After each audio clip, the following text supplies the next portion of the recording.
Hello students, welcome to Tiwari academy. तो अब हम प्रश्नावली 1.5 प्रारंभ करते हैं। चलिए सबसे पहले प्रश्न पर अब हम बढ़ते हैं। इस प्रश्न में आपको बोला गया है कि बताइए नीचे दी गई संख्याओं में कौन कौन परमेय हैं और कौन कौन अपरमेय हैं। तो अभी आप ये देखो कि आपने सबसे पहले परमेय और अपरमेय के बारे में सीखा ही था, तो एक बार हम उनको रिकॉल कर लेते हैं, जो कि आपको पता भी होना चाहिए ढंग से।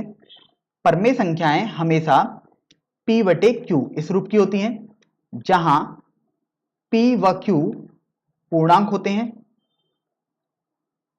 और आपको ध्यान रखना है कि Q कभी भी 0 के बराबर नहीं होना चाहिए। तो ये आपके पास परमेय संख्याएं होती हैं। और आप ध्यान रखो, जो भी वास्तविक संख्याएं होती हैं वो परमेय और अपरमेय दोनों संख्याओं का संग्रह होती है। अर्थात जो वास्तविक संख्या परमेय नहीं होगी वो अपरमेय हो जाएगी। और दूसरा, अपरमेय में आपने ये भी सीखा था कि जो संख्याएं अगर अंडर रूट में कोई दी हुई है, तो मैं उनके लिए आपको बता रहा हूं, अंडर रूट m तरीके की होती हैं, जहां पर m पूर्ण वर्ग नहीं होती। तो इस तरीके से अगर दशमलव के किसी अंदर किसी कोई संख्या लिखी हुई है और वो पूर्ण वर्ग नहीं है, तो आप बोल सकते हैं कि वह एक अपरमेय संख्या हो जाएगी। ये मैंने अंडर रूट वाली बातें बनाई हैं, और भी आपके पास संख्याएं हो सकती हैं जो अपरमेय हो। अब आप देखो, आपके पास पहला भाग, दूसरा भाग, तीसरा, चौथा तथा पांचवा, इस तरीके से भाग दिए हुए हैं। तो देखिए, पहला भाग आपके पास दिया हुआ है 2 माइनस अंडर रूट 5। तो देखो, अब दो तो आप देख पा रहे हो कि ये परमेय संख्या है, और अंडर रूट 5, तो आप देखो अंडर रूट के अंदर 5 लिखा हुआ है, मतलब ये आपके पास पूर्ण वर्ग तो नहीं है, तो यहां से ये आपके पास अपरमेय संख्या मिल गई। तो आपके पास ये जो संख्या लिखी हुई है, अर्थात जो पहला भाग लिखा हुआ है, वो परमेय माइनस अपरमेय संख्या का उदाहरण लिखा हुआ है। और ध्यान रखें, परमेय माइनस अपरमेय संख्या हमेशा एक अपरमेय संख्या होती है। तो इस तरीके से जो पहला भाग होगा, अर्थात इस प्रश्न का जो पहला भाग है 2 माइनस अंडर रूट 5, वो एक अपरमेय संख्या हो जाएगा। चलिए अब हम दूसरे भाग पर बढ़ते हैं। तो देखिए, दूसरे भाग में आपको दिया हुआ है 3 माइनस अंडर रूट 23 माइनस अंडर रूट 23। तो आप देखो कि ये आप लिख सकते हो, अगर आप कोष्टक हटाओगे तो 3 माइनस अंडर रूट 23 माइनस अंडर रूट 23। तो आप देखो समान जैसे पद देखो, तो देखो 3 तो अलग मिल रहा है, माइनस। अब देखो, ये अंडर रूट 23 एक बार लिखा हुआ है और यहां पर भी एक बार लिखा हुआ है, अर्थात 2 गुणा अंडर रूट 23 आप लिख दोगे। तो यहां से आप देखो कि दो एक अशून्य परमेय संख्या है और अंडर रूट 23 एक अपरमेय संख्या है।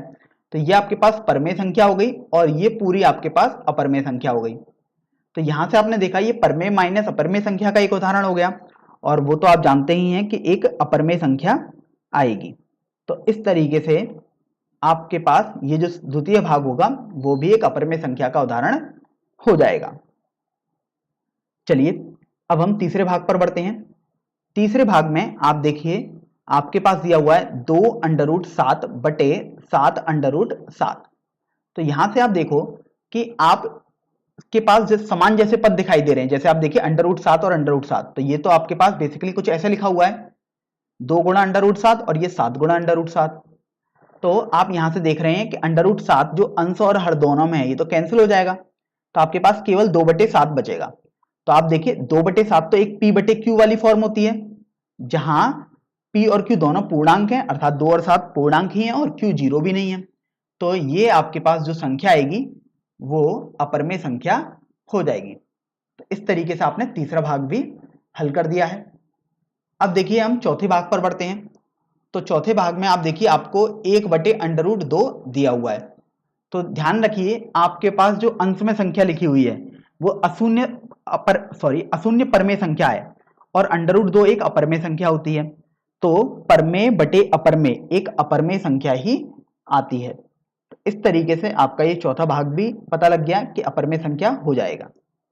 अब हम अंतिम भाग पर बढ़ते हैं इस प्रश्न के, जो कि है 2 गुणा पाई। तो देखिए पांचवा भाग है 2 गुणा पाई। तो ध्यान रखें हमेशा कि पाई एक अपरमेय संख्या होती है।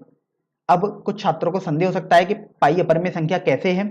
तो देखिए यहां पर आप देखो कि पाई का मान जो अगर आप एक्चुअल में निकालोगे वो 3.14159 इस तरीके से चलता रहेगा। तो आपने देखा ये अशांत है, मतलब अनंत पदों तक चलती जा रही है और कोई भी आवर्ती नहीं हो रहा, मतलब कुछ भी पुनरावृत्ति नहीं हो रही। तो आप यहां से बोल सकते हो कि ये अपरमेय संख्या होती है। अब मैं यहाँ पर कुछ छात्रों का संदेह दूर कर देता हूँ। कुछ छात्र सोचेंगे कि पाई का मान तो 22/7 होता है, तो ध्यान रखें पाई का मान कभी भी 22/7 नहीं होता है। ये हम अपने कुछ प्रश्न में गणना के लिए मान लेते हैं कि 22/7 होता है, मतलब गणना सरल करने के लिए, लेकिन एक्चुअल में पाई का मान 22/7 ना होकर पाई का मान होता है 3.14159 और ऐसे ही चलता रहेगा। तो आप 2-3 अंक लिखते हैं, केवल 3.14 लिख दोगे। तो इसी तरीके से अगर आप 22/7 को हल करोगे तो 3.14 कुछ भी अंकों तक सरल आएगा, लेकिन एक्चुअल में पाई परमेय संख्या नहीं होती, पाई एक अपरमेय संख्या होती है। तो यहां से आपको पता लगा कि ये 2 गुणा पाई हो गया, अर्थात अशून्य परमेय संख्या गुणा एक अपरमेय संख्या, जो कि आपके पास अपरमेय संख्या के बराबर हो जाएगा। तो इस तरीके से आपने प्रश्न संख्या 1 के 5 भागों में बता दिया कि कौन कौन सी संख्याएं परमेय होंगी और कौन कौन सी संख्याएं अपरमेय संख्याएं हो जाएंगी। चलिए अब हम अगले प्रश्न पर बढ़ते हैं, प्रश्न संख्या 2 पर। तो देखिए प्रश्न संख्या 2 में आपको बोला गया है कि निम्नलिखित व्यंजकों में से प्रत्येक व्यंजक को सरल कीजिए। और आप देखिए आपके पास 4 व्यंजक दिए हुए हैं, अर्थात 4 भाग दिए हुए हैं इस प्रश्न के, और आपको उन सबको सरल करना है। तो देखो सबसे पहले आपके पास दिया हुआ है 3 + √3 गुणा 2 + √2। तो देखो सबसे पहले तो आप ये सोचो कि यहां पर आपके पास इस कोष्टक में 2 पद हैं और इस कोष्टक में भी 2 पद हैं, तो अगर आप गुणा करोगे तो आपके पास 2 × 2 अर्थात टोटल 4 पद आएंगे गुणा करने पर। तो देखिए अब वो कैसे आते हैं उनको हम यहाँ पर समझ लेते हैं। तो देखो सबसे पहले आप कोई सा भी एक कोष्टक ले लीजिएगा, जैसे आपने मान लीजिएगा पहला कोष्टक लिया 3 + √3 वाला। तो आप देखिए इस 3 का गुणा आप इस 2 से भी करेंगे और इस 3 का गुणा आप इस √2 से भी करेंगे। तो देखो सबसे पहले 3 का गुणा आप 2 से करो तो 3 × 2 आपके पास आ गया, प्लस इस 3 का गुणा अब आप √2 से करोगे तो प्लस का 3 × √2 आ गया, प्लस अब यहां पर आप देखो कि आपके पास जब गुणा 3 का हो गया तो √3 बचा, तो अब इस √3 का गुणा आप 2 से भी करोगे और √3 का गुणा √2 से भी करोगे। तो देखिए √3 का गुणा अगर 2 से करोगे तो ये आ जाएगा 2 √3 प्लस अब देखिए √3 का गुणा आप √2 से करोगे तो आपने √3 गुणा √2 लिख दिया यहां से। तो देखिए अब आप देख भी पा रहे हैं यहां पर आपके पास 4 पद आ चुके हैं, जो कि आपने आपको पहले भी समझाया। अब यहां से देखो 3 × 2 6 हो गया, प्लस ये तो 3 √2 ही लिखा हुआ है, प्लस ये देखिए 2 √3 लिखा हुआ है, और चूंकि ये भी अंडर रूट में और ये भी अंडर रूट में है तो ये आपके पास हो गया √3 × 2 अर्थात 6 आ जाएगा। तो इस तरीके से आपका ये उत्तर हो जाएगा। अगर यहां पर कुछ आपको पद ऐसे मिलते जो समान पद जैसे दिखाई दे रहे हैं तो आप फिर उनमें कुछ घटा या जोड़ सकते थे, अगर वो जुड़ पाते तो। अब हम दूसरे भाग पर बढ़ते हैं। दूसरे भाग में आप देखिए आपको यहां पर दिया हुआ है 3 + √3 और 3 - √3। तो देखिए इस प्रश्न को हम 2 मेथड से हल करेंगे। सबसे पहला मेथड तो हमारा ऐसा रहेगा जो अभी तक हमने सीखा है पहले भाग में भी, सबसे सिंपल। तो देखिए सबसे पहले आप देखिए यहाँ पर 2 पद हैं इस कोष्टक में और इस कोष्टक में भी 2 पद हैं, अर्थात जब आप गुणा करोगे तो आपके पास कुल 4 पद आने चाहिए। अब देखिए आप 3 को सबसे पहले ले लीजिएगा, तो इस 3 को गुणा आप 3 से करोगे और इस 3 का गुणा आप देखो -√3 इससे भी करोगे। तो देखो 3 का गुणा सबसे पहले आप 3 से करो तो 3 × 3 आ गया, फिर देखिए 3 का गुणा आप -√3 से करोगे तो माइनस का 3 √3 आपके पास आ जाएगा। फिर आपके पास जब 3 से गुणा हो गया तो √3 बचा, तो √3 का गुणा आप देखो 3 से करो तो आपके पास आ गया 3 √3 और √3 का गुणा अब आप -√3 से करो तो देखिए ये आ जाएगा √3 × √3। तो देखिए माइनस चिन्ह मैंने बाहर ले लिया बेसिकली। फिर आप देखिए यदि आप इसको थोड़ा सरल करोगे तो ये तो आपके पास देखो 9 बन चुका है, क्योंकि 3 × 3 9 होता है, माइनस ये 3 √3 है, ये प्लस का 3 √3 है, माइनस ये देखो √3 × √3 है, अर्थात अंडर रूट का 3 × 3 हो चुका आपके पास। फिर आप ये देख सकते हो कि ये देखिए 3 √3 और ये माइनस का 3 √3 ये कट जाएंगे, मतलब आपको एक जैसे दिखने वाले पदों को एक साथ हल करना होता है। तो देखिए ये बिल्कुल एक जैसे पद दिखाई दे रहे हैं तो आपने इनको हल कर दिया, तो आपके पास देखो 9 बचा है, माइनस देखो अंडर रूट के अंदर 3 × 3 है तो ये तो 3 आ गया, तो ये 9 - 3 अर्थात 6 हो जाएगा। तो इस तरीके से आपके पास इस दूसरे भाग का उत्तर 6 हो जाएगा। अब यहां पर आप ये देख लीजिएगा कि आखिर हम दूसरा मेथड कौन सा यूज करने वाले थे। तो ये था आपके पास मेथड 1 जो हमने बिल्कुल सिंपल से मेथड से आपको समझाया। अब मेथड 2 देखते हैं जो कि एक फॉर्मूले पर आधारित होगा, लेकिन काफी आसान हो जाएगा अगर आप फॉर्मूला लगाएंगे तो आप फॉर्मूला एक ध्यान रखिए कि a प्लस बी और का गुणा आप a माइनस बी इस तरीके के पद से करते हो तो a square minus B square आता है। अब ये तो आपने फॉर्मूला देखा, प्रश्न जो था वो था आपके पास 3 plus under root 3, 3 minus under root 3।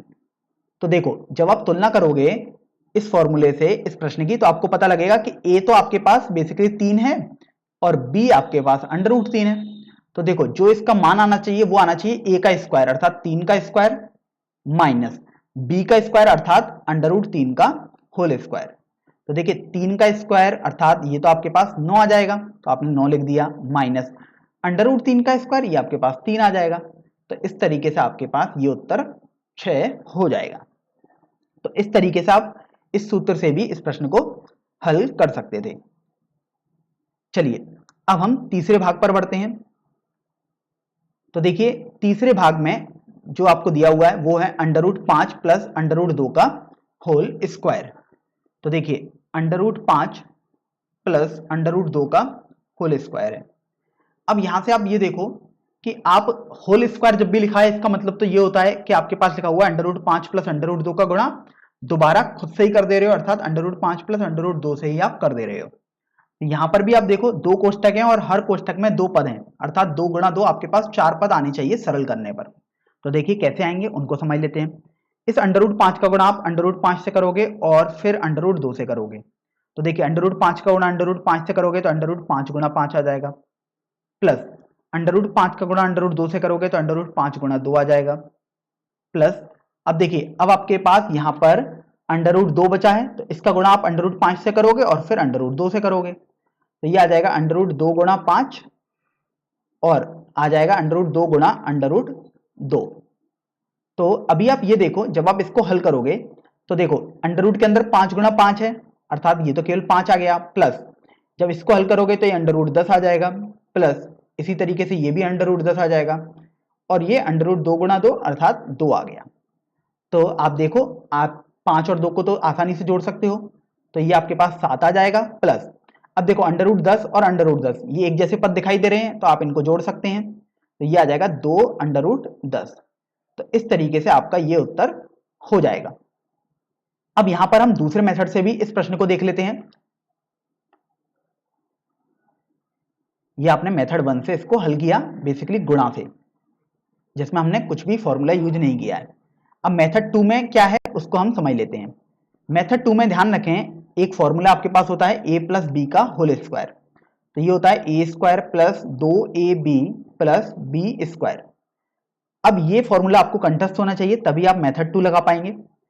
अब यहां पर आप देखो कि आपको प्रश्न दिया है under root 5 plus under root 2 का होल स्क्वायर। तो जब भी होल स्क्वायर लिखा हो तो आप ये फॉर्मूला लगा सकते हो। तो आप फॉर्मूला तब लगा पाएंगे पहले आप इसको देख लें कि a तुलना करने पर अंडर रूट 5 आ रहा है और b अंडर रूट 2 आ रहा है।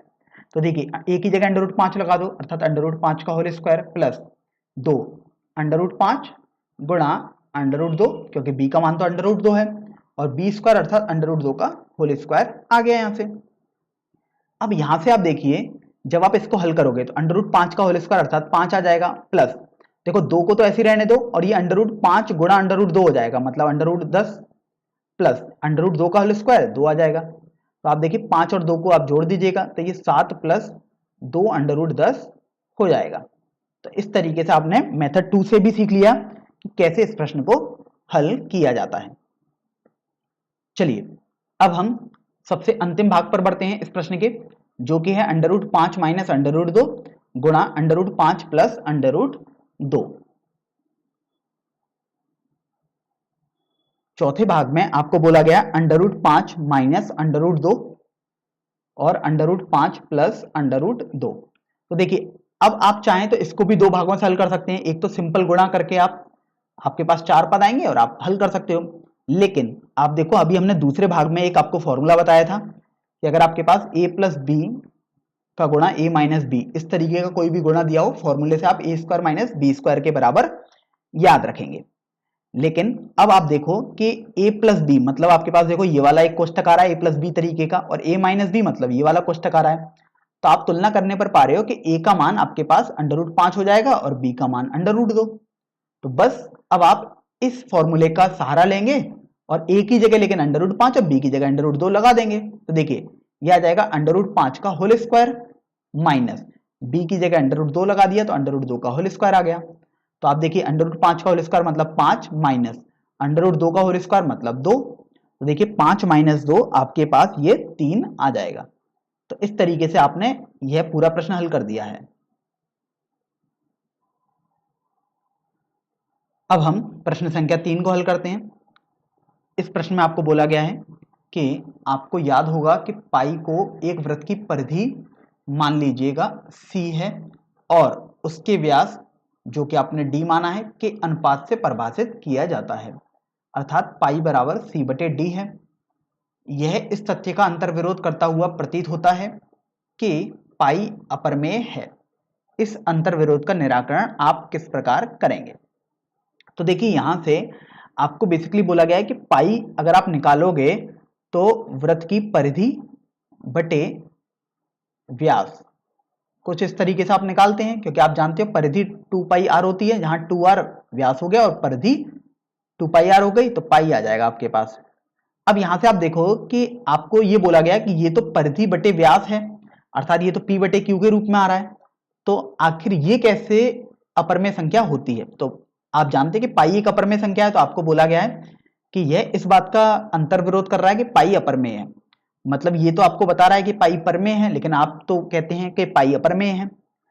अब आपको बोला गया है कि आखिर ऐसा क्यों हो रहा है। तो अभी आप ये देखो कि जब भी आप कोई लंबाई नापते हैं, अर्थात परिधि भी जब आप नापेंगे तो आप किसी पैमाने से नापेंगे या कोई भी आपके पास यंत्र होगा तो उससे नापेंगे। अब आप खुद सोचिएगा कि क्या आप कोई चीज नाप सकते हैं किसी पैमाने से जो अनंत पदों तक जा रही हो? आप बिल्कुल ऐसा नहीं कर सकते। तो जब भी आप किसी पैमाने से नापते हैं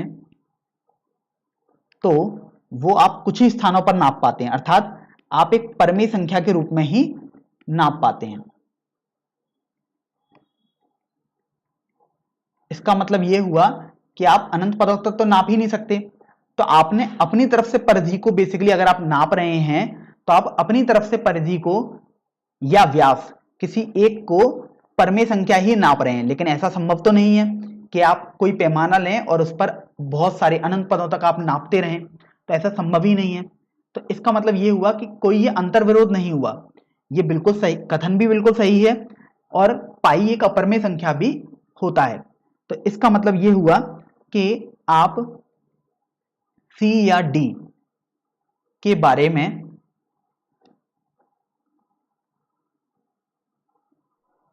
अंतर नहीं कर पाते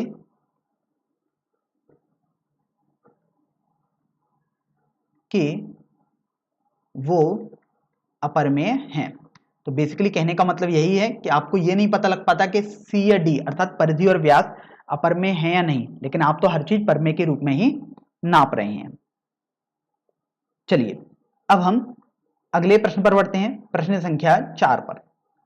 तो देखिए प्रश्न संख्या 4 में आपको बोला गया है कि संख्या रेखा पर √9.3 को निरूपित कीजिए। तो अब हम उसको देख लेते हैं कि कैसे निरूपित किया जाएगा। तो आप देखिए सबसे पहले आप एक लाइन बना देंगे संख्या रेखा पर।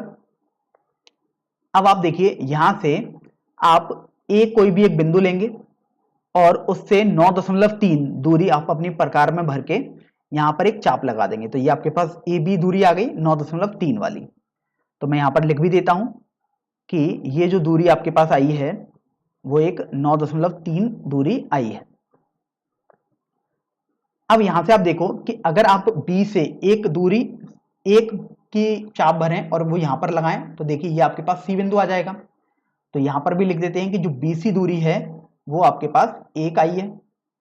अब यहां पर यदि आप A तथा C उनका मध्य बिंदु निकालें तो लंबार्धक कर देंगे आप चाहते हैं तो आप सीधे पैमाने से कर दीजिएगा, नहीं तो आप लंबार्धक करेंगे मतलब चाप लगाएंगे। तो आपके पास कुछ ऐसा आ जाएगा। तो चलिए मैं इसको बना देता हूं। यहां पर मैं देखिए प्रकार वगैरह से नहीं बना रहा हूं, तो ये तो आपको करना होगा, मैं यहां पर केवल आपको समझा रहा हूं। तो जब आप लंबार्धक बनाएंगे AC का, तो आपके पास देखिए कुछ ऐसा आ जाएगा। मतलब जो चाप आपने लगाए होंगे वो कुछ ऐसे आए होंगे आपके पास, या फिर आप पैमाने से भी कर सकते थे। तो मान लीजिएगा जैसे ये बिंदु आपका A और C का लंबार्धक आया है, तो आप ध्यान रखें ये OA जो है वो OC के बराबर आया है। तो यहां से आप बोल सकते हो OAC का मध्य बिंदु है। तो अब चूंकि OAC का मध्य बिंदु आ गया, तो अब आप O को केंद्र मानकर एक वृत्त खींचेंगे और जिसकी त्रिज्या OA रखेंगे। OA या OC आप कुछ भी रख सकते हैं।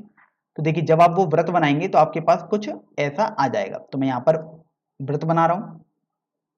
वृत्त का बेसिकली मीन है कि आप अर्धवृत्त बनाएं। अगर आप चाहते तो आप वृत्त बना सकते हैं, नहीं तो आप अर्धवृत्त तो बनाएंगे ही बनाएंगे।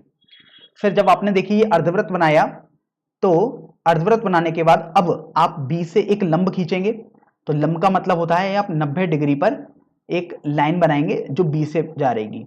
तो आप देखिए आपने एक लाइन बना दी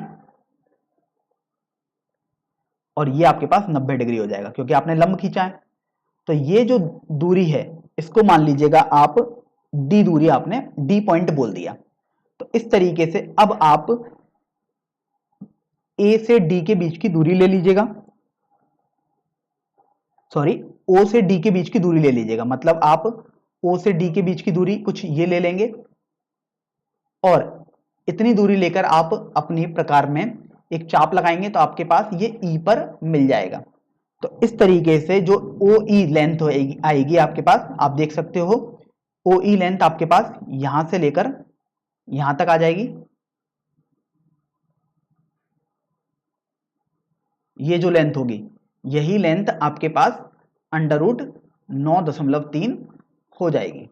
तो इस तरीके से आपने संख्या रेखा पर √9.3 को निरूपित कर दिया है।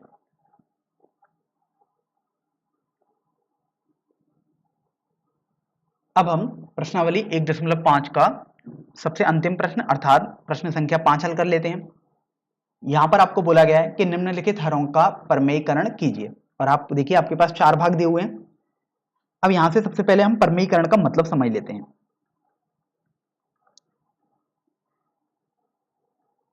तो देखिए परमेयीकरण का मतलब है आपको परमेयी भागों में व्यक्त करना है। इसका मतलब यह हुआ कि पहले परमेय नहीं होंगे और आप तब बाद में परमेय बनाएंगे। अब पहले परमेय नहीं होंगे मतलब अपरमेय होंगे। तो आप देखिए एक कॉन्सेप्ट आप जानते हैं कि अगर आपके पास अंडर रूट में कोई संख्या लिखी हुई है और पूर्ण वर्ग नहीं है लेकिन वो संख्या, तो वो एक अपरमेय संख्या होती है। जैसे उदाहरण के तौर पर √5 आपके पास एक अपरमेय संख्या होती है। तो ये तो आपको समझ में आ गया कि √5 एक अपरमेय संख्या होती है। लेकिन यदि आप √5 का स्क्वायर कर दें तो वो आपके पास 5 आ जाएगा, अर्थात एक परमेय संख्या आपके पास आ जाएगा। मतलब तात्पर्य यह हुआ कि यदि अंडर रूट में m, मतलब m जब एक पूर्णांक संख्या ना हो, सॉरी पूर्ण वर्ग संख्या ना हो, तो आप बोलते थे कि अपरमेय संख्या हो जाएगी। लेकिन अगर आप इस तरीके की किसी भी अपरमेय संख्या का स्क्वायर करोगे अर्थात अंडर रूट का चिन्ह हट जाएगा, तो वो एक परमेय संख्या आपके पास बन जाएगी क्योंकि एक पूर्णांक आ जाएगा बेसिकली। तो यहां से आपको यह समझ में आ गया कि अगर आप अपरमेय संख्या जो कि अंडर रूट के रूप में है स्क्वायर कर दें तो परमेय संख्या बन जाती है। तो अभी आप इसी कॉन्सेप्ट का यूज करेंगे। अब कॉन्सेप्ट का यूज कैसे करना है उसको भी हम समझ लेते हैं। देखिए आपने एक फॉर्मूला पढ़ा था a+ b गुणा a - b, ये आता है a² - b²। तो आप देखो चाहे a अपरमेय हो और b भी अपरमेय हो, मान लीजिएगा दोनों अपरमेय हैं लेकिन यहां तो दोनों का स्क्वायर आप कर रहे हैं तो ये बेसिकली परमेय में बदल जाएगा। या आप सोचिएगा कि कोई भी एक अपरमेय हो जाए, a या b में से मान लीजिएगा कोई एक अपरमेय है, तो ये दोबारा परमेय ही बन जाएगा। तो बेसिकली अगर आप a + b a - b formula हमेशा याद रखेंगे तो आप पाएंगे कि कोई भी आपके पास अपरमेय व्यंजक दिया होगा आप उसे परमेय व्यंजक में बना लेंगे। अब देखिए इसी कॉन्सेप्ट का हम यूज करेंगे। तो देखो पहले भाग में आपको 1/√7 दिया है तो आप इसे लिख सकते हो 1/√7। अब यहां पर आप देख रहे हो कि केवल एक ही पद दिया हुआ है, तो आप या तो +0 या -0 अपनी तरफ से आप लिख दो। तो बेसिकली अगर आप √7 - 0 का गुणा करेंगे तो आपको अंश में भी गुणा करना ही पड़ेगा क्योंकि आपको सब कुछ बैलेंस तो रखना ही होगा।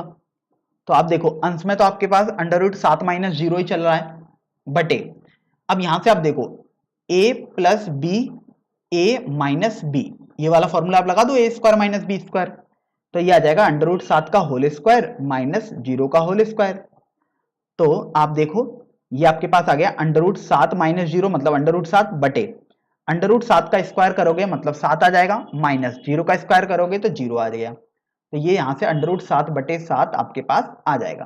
तो इस तरीके से आपका ये उत्तर हो जाएगा, क्योंकि आप देखो आपको यही बोला गया था कि हरों का परमेयीकरण करना है, मतलब जो हर में यहाँ पर देखो अंडर रूट 7 है, आप वहां पर अंडर रूट ना आए, मतलब आपके पास परमेय संख्या आनी चाहिए। तो आप देखो अब 7 आ चुका, मतलब एक परमेय संख्या आ चुकी है। तो इस तरीके से पहला भाग हल हो जाएगा। अब देखो दूसरे भाग पर बढ़ते हैं। तो दूसरे भाग में आप देख रहे हैं 1 बटे under root 7 minus under root 6 लिखा हुआ है। तो यहां से आप देखिए 1 बटे under root 7 minus under root 6 है। अब यहां पर a माइनस बी वाली फॉर्म आपको दे दी, मतलब आपको a प्लस बी वाली फॉर्म लिखनी होगी, तो आपने under root 7 plus under root 6 कर दिया। अब चूंकि आपने हर में गुणा किया है तो अब आप अंश में भी गुणा करेंगे, क्योंकि आपको सब कुछ संतुलन तो बना के चलना ही पड़ेगा, अदरवाइज आपका क्वेश्चन ही चेंज हो जाएगा। तो यहां से देखो अंश में तो 1 का गुणा आप under root 7 minus under root 6 से कर रहे हो, तो यहां से under root 7 minus under root 6 तो अंश में आ गया बटे। अब ये देखो a minus B A plus B, ये फॉर्मूला है, ए स्क्वायर अर्थात अंडर रूट 7 का स्क्वायर माइनस बी स्क्वायर अर्थात अंडर रूट 6 का होल स्क्वायर। तो आप देखिए ये आपके पास आ गया under root 7 minus under root 6 बटे 7 माइनस 6, क्योंकि अंडर रूट 7 का स्क्वायर 7, अंडर रूट 6 का स्क्वायर 6। तो यहां से आप देखो ये आ गया under root 7 minus under root 6 बटे 7 माइनस 6, आपके पास 1 आ जाएगा। तो इस तरीके से आप देखो आपने ये हर जो 1 आया है वो एक परमेय संख्या है, तो आपने हर का परमेयीकरण कर दिया। अब देखिए तीसरे भाग पर आते हैं। तो इसमें आपको 1 बटे under root 5 plus under root 2 दिया है। तो आप देख रहे हैं कि 1 बटे under root 5 plus under root 2 है। अब आप देखो ये a प्लस बी वाली आपको फॉर्म दिखाई दे गई, तो आप a माइनस बी वाली फॉर्म भी लिख लीजिएगा। तो आप अंश में भी a माइनस बी मतलब under root 5 minus under root 2 से गुणा कर दोगे। तो आप देखो अंश में तो आपको 1 से गुणा करना है under root 5 minus under root 2 का, मतलब वो तो वही आ जाएगा, क्योंकि आप किसी भी संख्या का 1 से गुणा करोगे तो वही संख्या आ जाएगी। तो under root 5 minus under root 2 अंश में आ गया बटे। अब आप हर में देखो a प्लस बी और a माइनस बी वाली फॉर्म आपके पास बन गई, अर्थात a स्क्वायर मतलब अंडर रूट 5 का स्क्वायर माइनस बी स्क्वायर अर्थात अंडर रूट 2 का होल स्क्वायर आ जाएगा। तो आप ये देखो जब इसको आप हल करोगे तो under root 5 minus under root 2 बटे अंडर रूट 5 का स्क्वायर मतलब 5 आ जाएगा, माइनस अंडर रूट 2 का स्क्वायर मतलब 2 आ गया। तो आप देखिए under root 5 minus under root 2 बटे 5 माइनस 2 अर्थात 3 आ जाएगा। तो आप देखिए 3 जो हर में आया है वो एक परमेय संख्या है, मतलब हर का परमेयीकरण यहां पर भी आपने कर दिया। और इसी तरीके से अब आप इस प्रश्नावली का सबसे अंतिम भाग करोगे हल। तो इसमें आप देखिए आपको दिया हुआ है 1 बटे अंडर रूट 7 माइनस 2।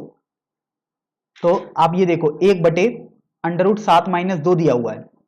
अब हर में आपने देखा ये एक अपर में संख्या है, क्योंकि ये अपर में है माइनस पर में, तो अपर में माइनस पर में तो अपर में हो गई। तो अभी आपको यदि परमेयीकरण करना है मतलब आपको ये अपर में संख्या हटानी होगी, तो आप a plus B A minus B वाला फॉर्मूला लगाएंगे, अर्थात अंडर रूट 7 प्लस 2 से गुणा कर दोगे आप। तो यहां पर भी अंडर रूट 7 प्लस 2 से आप अंश में गुणा कर दोगे। तो देखिए आपके पास अंश में आ गया अंडर रूट 7 प्लस 2, क्योंकि 1 से गुणा किया बटे।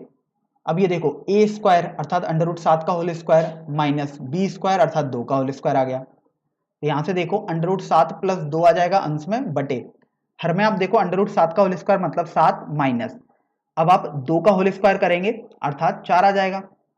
तो आप देख रहे हो कि ये अंडर रूट 7 प्लस 2 बटे 7 में से 4 घटाओगे तो 3 आ गया, अर्थात हर में 3 मतलब एक अपर में परमेय संख्या आ चुकी है। तो इस तरीके से आपने यहां पर भी परमेयीकरण कर दिया है हर का।